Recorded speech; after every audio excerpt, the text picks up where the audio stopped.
There is a kind of loneliness no one prepares you for. Not the loneliness of abandonment, not the loneliness of being unwanted, but the loneliness that arrives the moment your mind starts seeing too clearly. Picture this. You're surrounded by people. Conversations flow. Laughter lands on cue. Faces nod in agreement. And yet, somewhere beneath the noise, something feels off. You're present, but not inside it. You hear the words, but you also hear what's missing. You follow the jokes, but you see the fear stitched into them. You understand what's being said and what's being avoided. And slowly, without drama, you realize something unsettling. You didn't drift away from people. You outgrew the frequency they speak on. This is the loneliness of intelligence, and it doesn't announce itself loudly. It creeps in quietly, disguised as clarity. You begin noticing patterns others don't question. You see how beliefs are inherited rather than examined, how opinions are repeated rather than understood, how most human connection is built not on truth, but on shared comfort. And the moment you see this, something irreversible happens. You can't unsee it. This isn't arrogance. In fact, it feels closer to exile. Because intelligence doesn't make you feel superior, it makes you feel separate. It strips away the illusions that make belonging easy. It replaces warmth with awareness. And awareness has a cost. The more perceptive you become, the less easily you fit.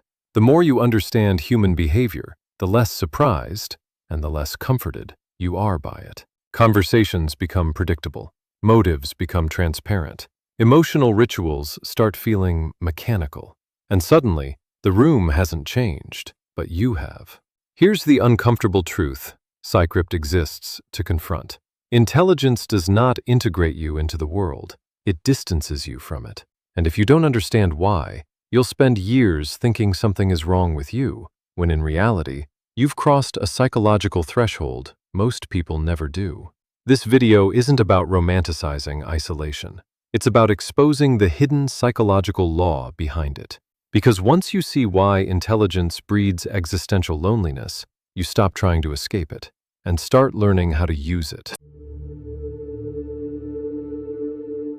The first mistake most intelligent people make is assuming that loneliness is emotional. It isn't. It's cognitive. Long before you feel isolated, you become perceptually misaligned with the world around you. Your mind starts operating at a level where most social interactions feel thin. Not wrong, just incomplete. This is where the fracture begins. Human connection, contrary to how it's romanticized, is not built on truth.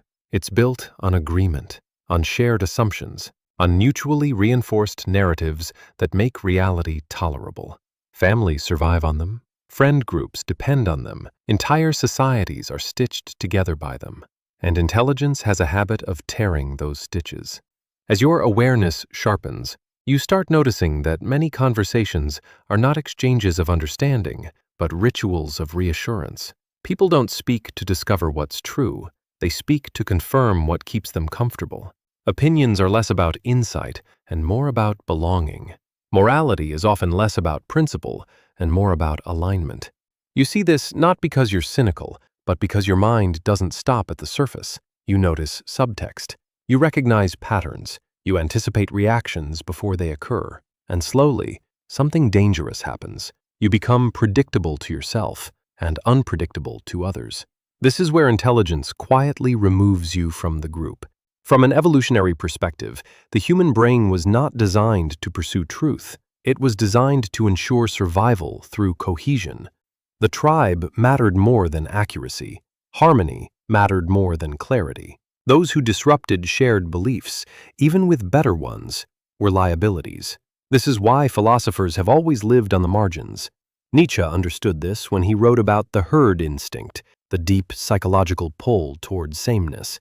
The herd does not hate intelligence. It fears what intelligence threatens: stability, predictability, control. Because once someone stops accepting inherited beliefs, they stop being manageable.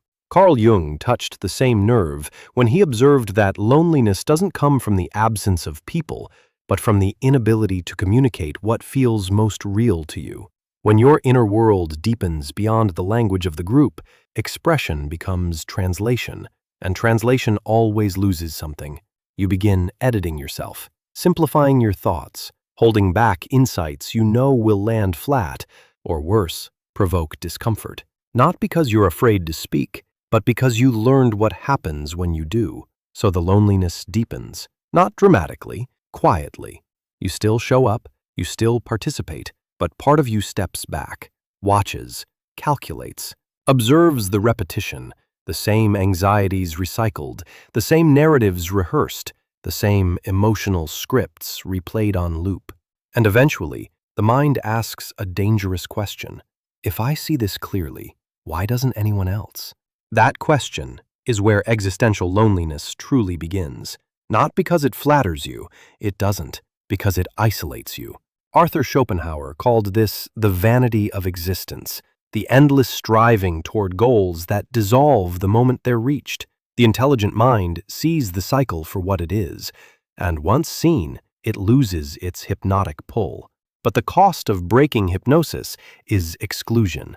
When you stop needing the illusions that bind people together, you also stop fitting neatly into their emotional economy. You no longer require the same reassurances. You don't react on cue. You don't amplify the collective noise. And without realizing it, you've crossed a line. You're no longer part of the emotional herd. You're standing just outside it. This isn't superiority, it's separation. And most people never forgive separation, especially when it wasn't chosen for status, but arrived as a side effect of seeing too much. By the end of this act, one truth should be clear. Intelligence doesn't isolate you because you reject people. It isolates you because it dissolves the shared illusions that make connection effortless. And once those illusions fall away, belonging is no longer automatic. It has to be renegotiated or abandoned entirely. At first, the distance feels manageable. You tell yourself it's temporary, a phase, a consequence of growth. You assume that eventually you'll find your people, minds that meet you at your depth, conversations that don't feel like translation, connections that don't require you to shrink. But time passes, and something subtle begins to change. The loneliness no longer announces itself as sadness. It mutates into detachment. Not the deliberate, disciplined kind, but the quiet kind that seeps in when the mind spends too long observing without participating. You begin to withdraw emotionally, not out of bitterness, but efficiency. Why invest fully when you already know how the conversation ends? Why lean in when the patterns are familiar? Why perform enthusiasm for rituals you no longer believe in? So you adapt. You listen more than you speak. You analyze more than you feel. You occupy rooms without belonging to them. And slowly, imperceptibly, your inner world grows louder than the outer one. This is where intelligence becomes dangerous, not to others, but to yourself. Neuroscience offers part of the explanation.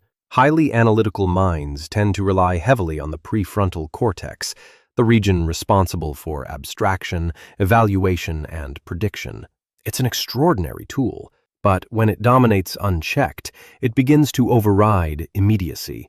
Experience becomes filtered, emotion becomes contextualized, life becomes something to interpret rather than inhabit. A sunset stops being awe, it becomes optics. Love stops being surrender, it becomes chemistry. Joy becomes temporary alignment of variables. Nothing is destroyed, but everything is diluted. And this dilution feeds a second fracture, emotional desynchronization. Social bonds are formed through mirroring, shared rhythms, shared affect, shared reactions. Laughter spreads because it's contagious. Beliefs bond because they're echoed. But when your internal tempo no longer matches the group's, mirroring fails. You laugh, but half a second late. You agree, but without conviction. You care, but from a distance. People sense this immediately, even if they can't name it. You're present, but not porous. Engaged, but not absorbent. So the invitations slow. The calls shorten. The emotional proximity thins, not out of malice, but mismatch. And this is where the loop forms. The less understood you feel, the more you retreat inward. The more you retreat inward, the fewer chances you have for resonance.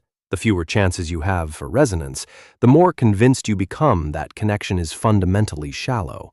Eventually, loneliness stops feeling like a condition. It starts feeling like a habitat. You adapt to it. You organize your life around it. You begin to mistake self-containment for self-sufficiency. And here lies the cruel irony. The same intelligence that isolates you is also the one that explains your isolation with devastating precision. You don't just feel lonely, you understand why you are lonely. You can trace the causal chain, name the mechanisms, diagnose the patterns, which means you can't even escape into confusion. Jean-Paul Sartre described this as nausea, not disgust toward people, but the overwhelming clarity of existence stripped of comforting narratives. Most people are buffered from this awareness by routine, distraction, and social reinforcement, but you aren't. Because once the mind has learned to see, it doesn't forget how. And this is the psychological crossroads most intelligent people reach, though few recognize it for what it is. You can continue down this path, letting awareness harden into alienation, letting detachment calcify into emptiness, letting clarity become a weapon turned inward. Or, and this is the harder option, you can learn how to reorient intelligence so it no longer isolates you, but reorganizes how you engage with the world. Because here is the truth no one tells you. Intelligence does not doom you to loneliness, but unmanaged intelligence will. And unless you consciously intervene, the mind will default to distance, not because distance is virtuous, but because it's safer than disappointment. Act 2 ends here, at the edge of that realization. Because what comes next is not about returning to illusion, but about learning how to live beyond it, without becoming hollow. If intelligence can isolate you, then the way forward is not retreat, it's rebellion. But not the kind people imagine. Not rebellion against society. Not rebellion against ignorance. And certainly not rebellion against others. The real rebellion is against the habits of mind that quietly turned insight into exile. The first shift is brutal in its simplicity. You must stop expecting the world to meet you at your depth. This expectation is the hidden poison. It disguises itself as hope, but it functions like entitlement. You wait for conversations that never arrive, for recognition that never comes, for resonance from people who never learned to listen that way. And while you wait, you suffocate. Marcus Aurelius warned against this centuries ago when he wrote that people live as though they were destined to live forever, waiting for conditions that never materialize. Expecting depth from a world organized around surface is no different. You don't need the world to change frequency. You need to stop holding your breath. The Stoics understood this with surgical clarity. Epictetus taught that what belongs to others, their opinions, perceptions, limitations, is not yours to manage. The same applies to depth. Your awareness is yours. Their simplicity is theirs. The two do not need to cancel each other out. This is where power returns. Not power over people, but power over placement. You learn selective exposure. You stop revealing everything you see to everyone you meet, not because you're hiding, but because timing matters. Wisdom without timing isn't wisdom, it's provocation. Leonardo da Vinci understood this instinctively. He wrote many of his most radical ideas in mirrored script, not out of fear, but out of precision. He knew that truth, delivered prematurely, doesn't enlighten, it destabilizes. So you stop dumping your inner world into unprepared hands. You speak in fragments. You imply rather than announce. You let curiosity pull instead of force pushing. This doesn't make you dishonest. It makes you strategic. The second shift is subtler and more important. You stop measuring connection by quantity. The herd offers volume. Depth offers rarity. Nietzsche spoke of chosen kinship, the idea that meaningful alignment is not inherited by proximity, but discovered across distance, sometimes through books, sometimes through art, sometimes through a single human being who feels like recognition rather than negotiation. One such connection can recalibrate an entire life. And until it appears, you don't dilute yourself trying to replace it with noise. The third shift is where many fail, because it requires humility. You reclaim presence. Intelligence has a tendency to dominate experience, to dissect it before it's fully lived. But the same mind that deconstructs wonder can also restore it, if it learns when to step back. You let sunsets be warm again, not just explainable. You let music bypass analysis before it reaches meaning.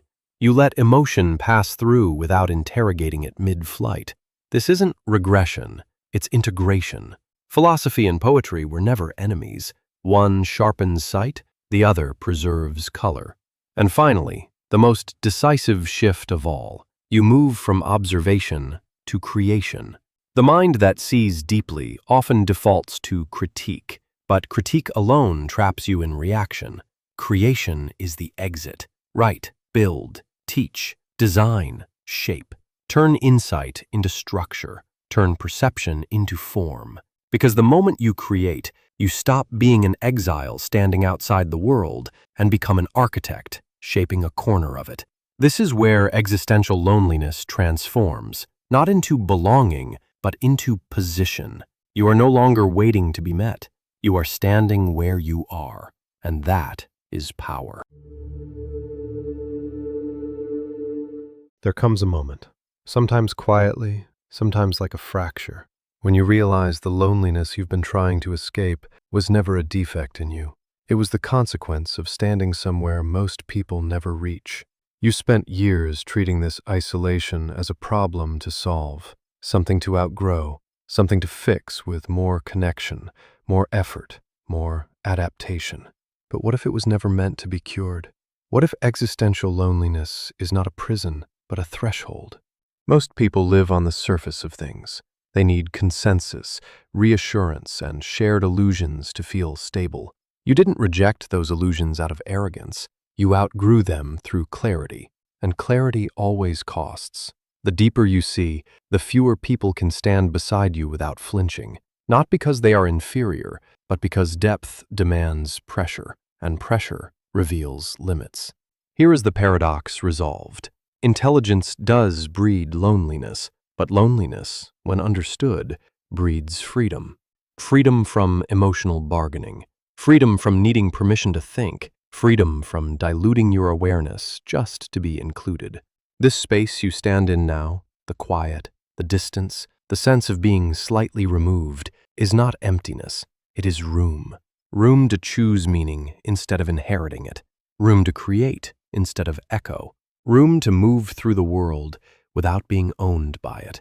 One day, you may encounter someone else at this depth, not because you waited for them, but because you kept going. And if that happens, the connection won't be loud or performative. It will be unshakable. Until then, remember this: the horizon is not crowded. It never was.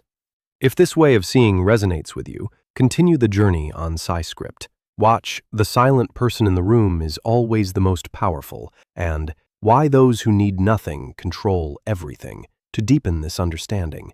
Because clarity doesn't isolate you, it positions you.